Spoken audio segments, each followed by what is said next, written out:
హూషే 9వ అధ్యాయము. ఇశ్రాయేలు అన్యజనులు సంతోషించినట్లు నీవు సంభ్రమపడి సంతోషింపవద్దు. నీవు నీ దేవుని విసర్జించి వ్యభిచరించితివి. నీ కళ్ళములన్నిటి మీదనున్న ధాన్యమును బట్టి నీవు పడుపు కూలిని ఆశించితివి. కళ్ళములు కాని గానుగులు కాని వారికి ఆహారము నియ్యవు. క్రొత్త ద్రాక్షారసము లేకపోవును. ఎఫ్రాయిమీల ఐగుప్తునకు మరలుదురు. అషూరు దేశంలో వారు అపవిత్రమైన వాటిని తిందురు. యెహోవా దేశంలో వారు నివసింపకూడదు. యెహోవాకు ద్రాక్షారస పానార్పణమును వారు అర్పింపరు. వారు అర్పించు బలులయందు ఆయనకిష్టము లేదు. వారు ఆహారముగా పుచ్చుకున్నది ప్రలాపము చేయి వారి ఆహారము వలె అగును. దాని భుజించు వారందరూ అపవిత్రులగుదురు. తమ ఆహారం తమకే సరిపడును, కాని అది యెహోవా మందిరంలోనికి రాదు. నియామక దినములలోను యెహోవా పండుగ దినములలోను మీరేమి చేతురు? లయము సంభవించినందున జనులు వెళ్లిపోయి ఉన్నారు. ఐగుప్తు దేశము వారికి కూడు స్థలముగా ఉండును. నొప్పు పట్టణపు వారికి శ్మశాన భూమిగా ఉండును. వెండిమయమైన వారి ప్రియ వస్తువులను దురదగొండ్లు ఆవరించును. ముండ్లకంప వారి నివాస స్థలములో పెరుగును. శిక్షాదినములు వచ్చేయున్నవి, ప్రతీకార దినములు వచ్చేయున్నవి. తాము చేసిన విస్తారమైన దోషమును, తాము చూపిన విశేషమైన పగను ఎరిగిన వారే తమ ప్రవక్తలు అవివేకులనియు, దురాత్మననుసరించిన వారు వెర్రివారనియు ఇశ్రాయేలు వారు తెలుసుకుందురు. ఎఫ్రాయిము నా దేవుని యొద్ద నుండి వచ్చి దర్శనములను కనిపెట్టును. ప్రవక్తలు తమ చర్య అంతటిలోనూ వేటకాని వల వంటి వారై ఉన్నారు. వారు దేవుని మందిరములో శత్రువులుగా ఉన్నారు. గిబియాలో చెడు కార్యములు జరిగిన నాడు జనులు దుర్మార్గులైనట్లు వారు బహుదుర్మార్గులైరి. యెహోవా వారి దోషమును జ్ఞాపకము చేసుకొనుచున్నాడు. వారి పాపములకే ఆయన వారికి శిక్ష విధించును. అరణ్యములో ద్రాక్ష పండ్లు దొరికినట్లు ఇశ్రాయేలు వారు నాకు దొరికిరి. చిగురుపెట్టు కాలమందు అంజూరపు చెట్టు మీద తొలి ఫలము దొరికినట్లు మీ పితరులు నాకు దొరికిరి. అయితే వారు బయల్పెయోరు నద్దకు వచ్చి ఆ లజ్జాకరమైన దేవతకు తమ్మును తాము అప్పగించుకొనిరి. తాము మోహించిన దాని వల్లనే వారు హేయులైరి. ఎఫ్రాయిం యొక్క కీర్తి పక్షివలే ఎగిరిపోవును. జననమైనను గర్భముతో ఉండుటి అయినను గర్భము ధరించుటి అయినను వారికి ఉండదు. వారు తమ పిల్లలను పెంచినను వారికి ఎవరునూ లేకుండా అందమైన స్థలములో వారిని పుత్రహీనులుగా చేసెదను. నేను వారిని విడిచిపెట్టగా వారికి శ్రమ కలుగును. లోయలో స్థాపింపబడిన తూరు వంటి స్థానముగా ఉండుటకై నేను ఎఫ్రాయిముని ఏర్పరచుకుంటుని. అయితే నరహంతకులకు అప్పగించుటకై అది దాని పిల్లలను బయటికి తెచ్చును. యెహోవా వారికి ప్రతీకారము చేయుము. వారికి నీవేమి ప్రతీకారము చేయుదువు? వారి స్త్రీలను గొడ్రాండ్రుగాను ఎండు రొమ్ములు గల వారిని గాను చేయుము. వారి చెడుతనమంతయు గిల్గాలులో కనబడుచున్నది. అచ్చటనే నేను వారికి విరోధినైతిని. వారి దుష్టక్రియలను బట్టి వారినికను ప్రేమింపక నా మందిరములో నుండి వారిని వెలివేతును. వారి అధిపతులందరినూ తిరుగుబాటు చేయువారు. ఎఫ్రాయిము మొత్తబడెను. వారి వేరు ఎండిపోయెను. వారు ఫలమియ్యరు. వారు పిల్లలు కనినను వారి గర్భనిధిలో నుండి వచ్చు సొత్తును నేను నాశనము చేసెదను. వారు నా దేవుని మాటలు ఆలకించలేదు కనుక ఆయన వారిని విసర్జించెను. వారు దేశం విడిచి అన్యజనులలో తిరుగుదురు. హూషే 10వ అధ్యాయము. ఇశ్రాయేలు విస్తారముగా వ్యాపించిన ద్రాక్ష చెట్టుతో సమానము. వారు ఫలము ఫలించిన కొలది వారు బలిపీఠములను మరువిశేషముగా చేయుచూ వచ్చిరి. తమ భూమి ఫలవంతమైన కొలది వారు తమ దేవతా స్తంభములను మరువిశేషముగా చేసిరి. వారి మనస్సు కపటమైనది కనుక వారు త్వరలోనే తమ అపరాధములకు శిక్ష పొందుదురు. యెహోవా వారి బలిపీఠములను తుత్తునీలుగా చేయును.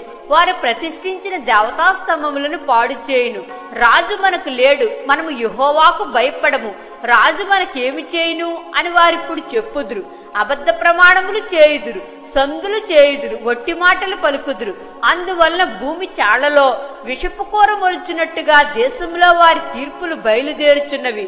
బెతావేనులో ఉన్న దూడ విషయమై షోమ్రోను నివాసులు భయపడుదురు. దాని ప్రభావము పోయినని ప్రజలను సంతోషించుచుండిన దాని అర్చకులను దుఃఖింతురు. ఎఫ్రాయిము అవమానం పొందుటకు ఇశ్రాయేలు వారు తాము చేసిన ఆలోచన వల్ల సిగ్గు తెచ్చుకున్నటకు అది అషూరు దేశంలోనికి కొనుపోబడి రాజైన యారేబునకు కానుకగా ఇయ్యబడును.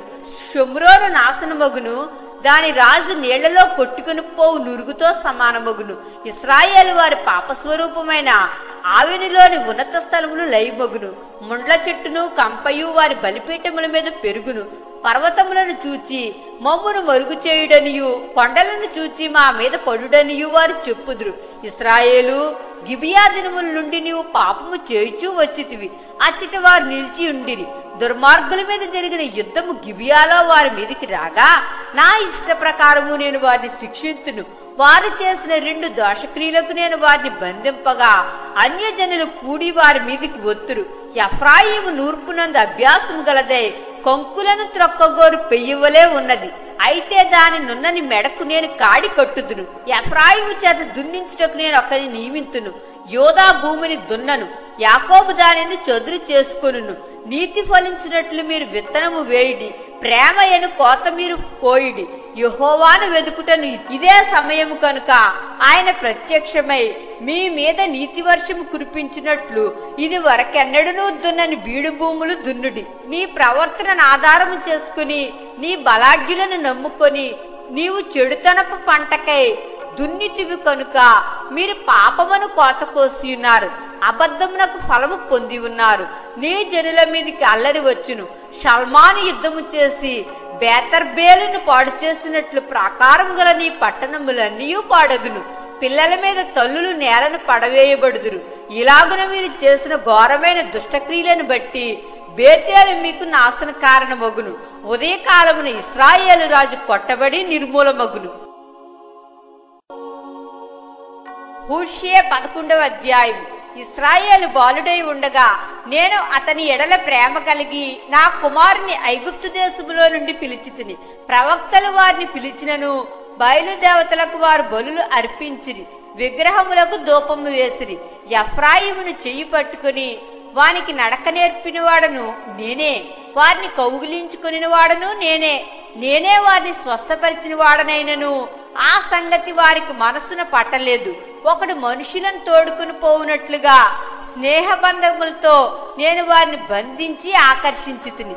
ఒకడు పశువుల మీదికి కాడిని తీసినట్లు నేను వారి కాడిని తీసి వారి ఎదుట భోజనము పెట్టితిని.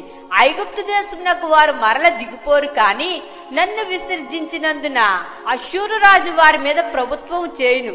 వారు చేయుచున్న యోచనలను బట్టి యుద్ధము వారి పట్టణములను ఆవరించును. అది వారి పట్టణపు గడియలు తీసి వారిని మృంగివేయును. నన్ను విసర్జించవలనని నా జనులు తీర్మానము చేసుకుని ఉన్నారు. మహోన్నతుని తట్టు చూడవలనని ప్రవక్తలు పిలిచినను చూచుటకు ఎవడును యత్నము చేయుడు. ఎఫ్రాయిము, నేనెట్లు నిన్ను విడిచిపెట్టుదును? ఇశ్రాయేలు, నేను నిన్ను ఎట్లు విసర్జింతును? అద్మాను వలె నిన్ను నేను ఎట్లు చేతును? సెబోయీమునకు చేసినట్లు నీకు ఎట్లు చేతును? నా మనస్సు మారినది, సహింపలేకుండా నా అంతరంగము మండుచున్నది. నా ఉగ్రతాగ్నిని బట్టి నాకు కలిగిన యోచనను నేను నెరవేర్చను. నేను మరలా ఎఫ్రాయిమును లయపరచను. నేను మీ మధ్య పరిశుద్ధ దేవుడను కాని మనుష్యుడను కాను. మిమ్మును దహించినంతగా నేను కోపింపను. వారు యెహోవా వెంబడి నడిచెదరు. సింహము గర్జించినట్లు ఆయన ఘోషించును. ఆయన ఘోషింపగా పశ్చిమ దిక్కున ఉన్న జనులు వణుకుచూ ఒత్తురు. వారు వణుకుచూ పక్షులు ఎగురునట్లుగా ఐగుప్తు దేశంలో నుండి ఒత్తురు. గువ్వలు ఎగురునట్లుగా అష్షూరు దేశంలో నుండి ఎగిరి ఒత్తురు. నేను వారిని తమ నివాసములలో కాపురముంతును. ఇదే యెహోవా వాక్కు. ఎఫ్రాయిము వారు అబద్ధములతో నన్ను ఆవరించి ఉన్నారు. ఇశ్రాయేలు వారు మోసక్రియలతో నన్ను ఆవరించి ఉన్నారు. యోదావారు నిరాటంకముగా దేవుని మీద తిరుగుబాటు చేయుదురు. నమ్మకమైన పరిశుద్ధ దేవుని మీద తిరుగుబడుదురు.